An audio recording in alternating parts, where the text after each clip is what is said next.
Сәлеметсіздер ме? Есімім Мақсұт Талант, ақпараттық жүйелер мамандығы.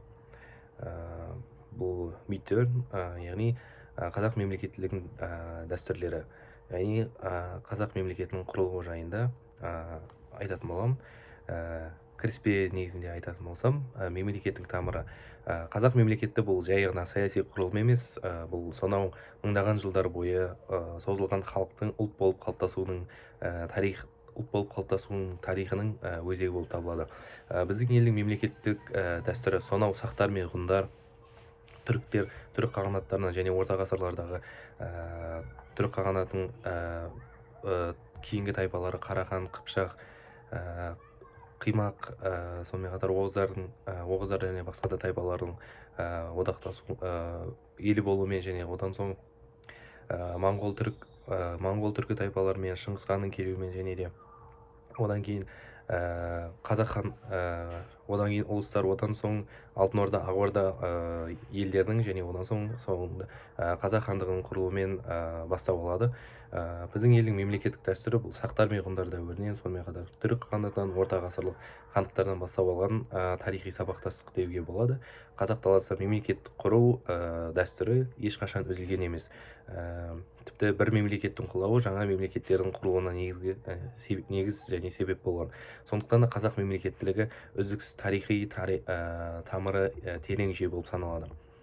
Ең алғаш қазақ хандығы құруының алғы шарттары және ежелгі орта ғасырлық мемлекеттердің сабақтастығына келер болсақ, ежелгі дәуірде ежелгі Қазақстан жерінде бізде Сақ, Үйсін, Қаңлы, Ғұн, Сармат тайпалары өмір сүрді.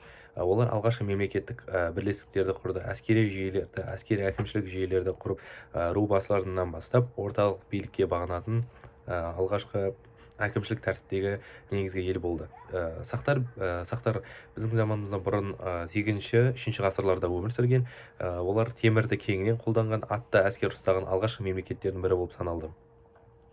Олардың патшайымы Томирис патшайым Парсы патшасына Кирге қарсы жорық жасап, оларды талқандаған. Келесі ғұндар біздің заманымыздан бұрын 3 ғасыр мен біздің заманымыздың 5 ғасырына дейін өмір сүрген. Еуразиядағы ұлан-ғайыр аумақты мекендеп, ұлан-ғайыр аумақты басқарып, жеке үлкен ірі империя болып саналған. Билеушісі ол Шанью тәңірлік билік иесі болды. Ғұндарда тәртіп пен әскери ұйым жоғары болды. Бұл дәстүр кейін түркілер мен қазақтарға мұра болды. Онан соң келер болсақ түркі дәуірі. 6 ғасырдың тарихи сахнасына, яғни 552 жылы түрік қағанаты құрылды. Бұл қазақ мемлекетінің алтын діңгегі болып саналады. Ол Алтайдан Қара теңізге дейінгі ұлы даланы билеген болатын. Мемлекет басшысы қаған болып саналды. Оған бағынған ұлықтар мен бектер кеңес құрып билікті жүзеге асырды. Мәдени жазбаларға түркі ескерткіштері керек болсақ, Күлтегін тоны көк жазбалары түркі мемлекеттерінің заңдары мен идеологиясының айғағы болып саналады. Түркілердің кейінгі мемлекеттері бізде қарлұқтар 8-10 ғасырларда, одан соң оғыздар, қимақтар, Қарахан мемлекеттері, Қыпшақ хандығы барлығы да қазіргі қазақ халқының этникалық, саяси және мәдени қалыптасуына өте үлкен үлес қосқан. Мысалы, Қарахан мемлекеті кезінде ислам діні ресми дін ретінде қабылданып, заң мен билік жүйесі діни негізде дамыған болатын. Одан соң орта ғасырлық дәуірлерге келер болсақ, яғни моңғол шапқыншылығынан кейін бізде Шыңғыс ханның ұлдарына бөлген ұлыстары және олардың одалардан соң пайда болған бізде 13-15 ғасырларда Алтын Орда хандығы бізде Дешті Қыпшақтағы аса қуатты мемлекет болып саналды. Онда хандық билік жүйесі салық, әскери, дипломатиялық дәстүрде қалыптасты. Кейін Алтын Орда әлсіреп, оның орнына бізде Ақ Орда, Моғолстан, Ноғай ордасы, Әбілқайыр хандығы және Сібір хандығы сияқты мемлекеттер құрылды. Дәл осы кезеңде қазақ халқының этникалық бірігуі қалыптасып, жаңа мемлекеттің тууы үшін тарихи алғышарттар пісіп жетілген болатын. Яғни енді негізгі қазақ хандығының құрылуының тарихы мен территориясының қалыптасуына келер болсақ, 15 ғасырдың ортасында Әбілқайыр ханның ішкі жағдайы шиеленісе бастады. Яғни Әбілқайыр хан мемлекет басқаруда өзінің осалдығын танытып, елдің алдына абырой түсіп, одан соң ішкі кикілжіңдерге, сонымен қатар соғыстардан жеңілуінің салдарынан салықтар көбейіп, халықтың наразылығы туып, соның кесірінен керей мен жәнібек сұлтандар халық өз яғни шыңғыс ханның ұрпақтары, яғни төрелер ұрпағы, керей мен жәнібек сұлтандар халықты ертіп, яғни өзімен ерген халықтарды ертіп Моғолстан жеріне көшуге мәжбүр болды. Яғни сол тұста Моғолстан билеушісі Есенбұға хан оларға Шу мен Талас өзендердің арасындағы аймақты береді. Яғни ондағы қазақ хандығы бізде алғаш сол Шу мен Талас арасындағы бойындағы Қозбасы деген таудың басында құрылтай құрып, сол жерде қазақ хандығын құрған болатын. Бұл оқиға 1456-1457 жылдары болды. Ал кейбір деректерде, Қытайдың ескі жазба деректеріне тіпті 1440 жылдары Керей мен Жәнібек туралы жазба деректері кездеседі. Яғни сол кездің өзінде қазақ хандығы құрылды деп те айтады. Ал негізгі дерекке келер болсақ, ал 1465-1466 жылдары Керей хан билікке келіп, қазақ хандығының ресми түрде құрылуы болып саналды.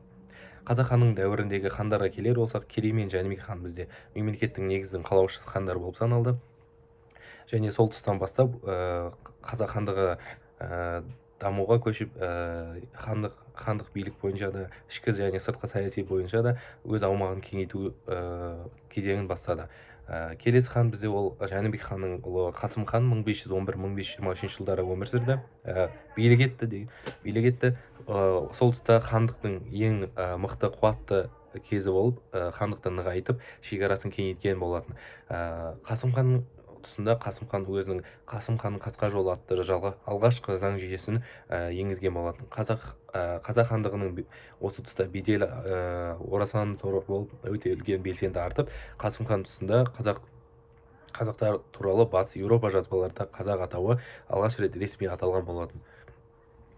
Сонымен қатар территорияны кеңейту бойынша Қасым хан бізде Сырдария бойындағы қалаларды, сонымен қатар батыста Жайыққа дейінгі қалаларын аумаққа дейін кеңейте алған. Яғни Қасым хан бізде 1523 жылдары Сарайшық қаласын бағындырған болатын. Және ол сонда дүниеден өткен деп айтылады. Одан соң Хақназар хан 1518-1580 жылдары, яғни тақта билікте ең ұзақ отырған хан болып саналады. Ол ханның тұсында елді біріктіру мәселесі бойынша және 300-дің басын қосу сыртқы саясатта табысқа жеткізе білді. Тәуекел мен Есім хандар тұсында сыр бойындағы қалаларды қазақ жеріне қайта қоса білді. Яғни осы тұста Бұхара төмендегі оңтүстіктегі Бұхара хандығымен талас тартыс барысында Сырдария қалаларынан кейде айырылып, кейде оларды бағындыратын сәттер болды. Есім ханның тұсында сонымен қатар Есім ханның ескі жолы атты келесі заңдар жинағы енгізілді.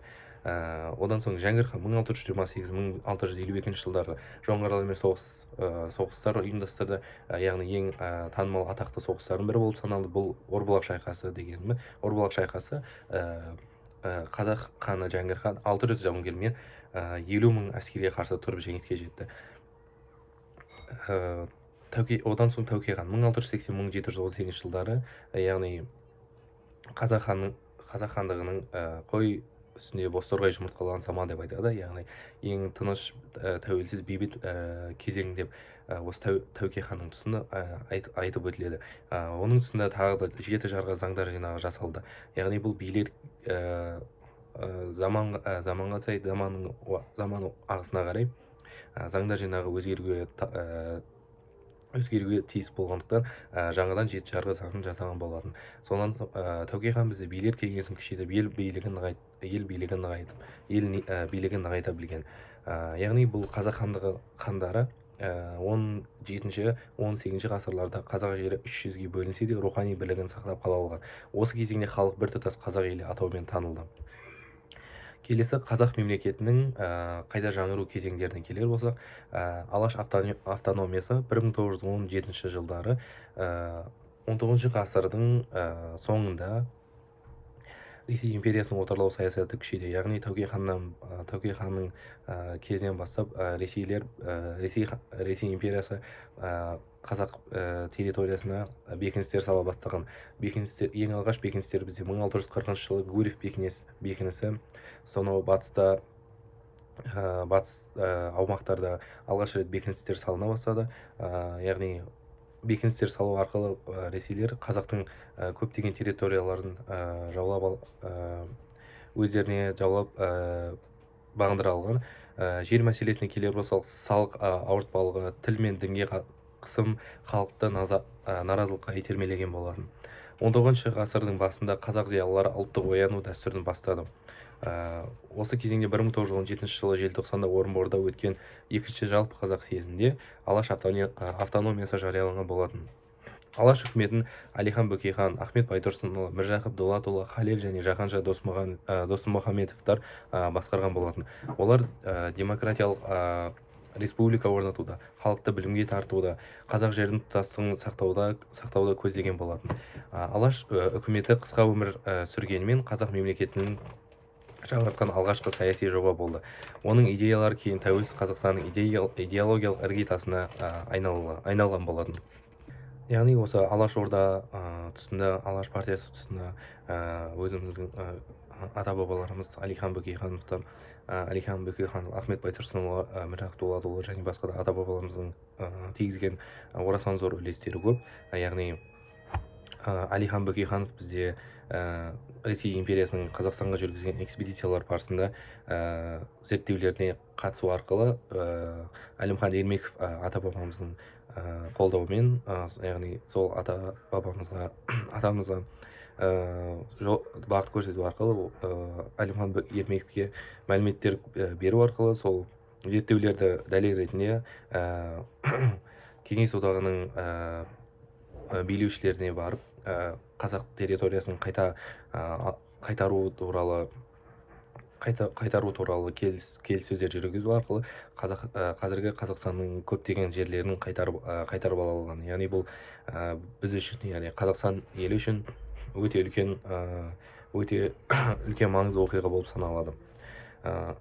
Алаш партиясы біздегі Ресейдегі ең дамыған саяси ұйымдарының бірі саналған. Яғни бұл тұста сонымен қатар бізде Ахмет Байтұрсынұлы, Міржақып Дулатұлы бабаларымыз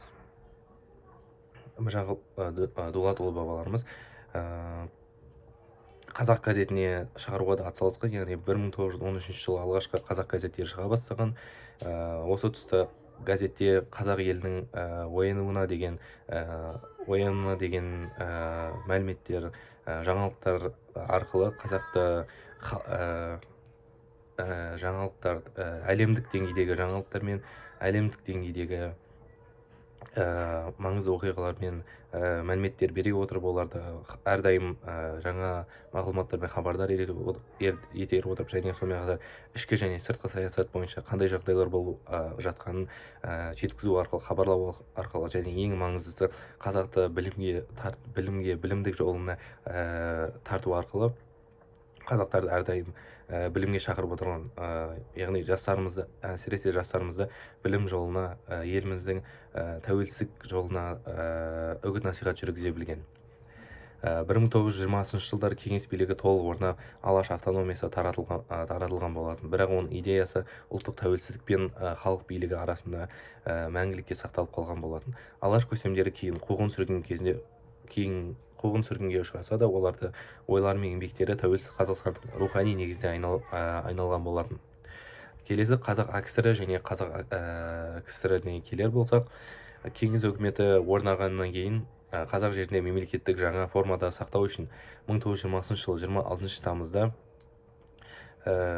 Ресейдің, яғни қазақ АКСР-ін құру туралы декрет қабылданған болатын. Қазақ АКСР-ның астанасы бізде Орынбор қаласы болды. Бұл кеңестік жүйе ішіндегі алғашқы ұлттық автономия болып саналды. Маңызды оқиғаларына келер болсақ, 1925 жылы Ақмешіт қаласы республиканың астанасы болып саналып, аты Қызылорда болып өзгертілген болатын. Осы жылы елдің рухани атауы қазақ болып ресми түрде аталды, қайта бекітілген болатын. Бұған дейін бізді қырғыздар, яғни ресейліктер, орыстар өздерінің казак атты шабандоздарымен шатастырмау мақсатында бізді қырғыз деп келген болатын. Сондықтан да сол уақытта 1925 жылы қырғыз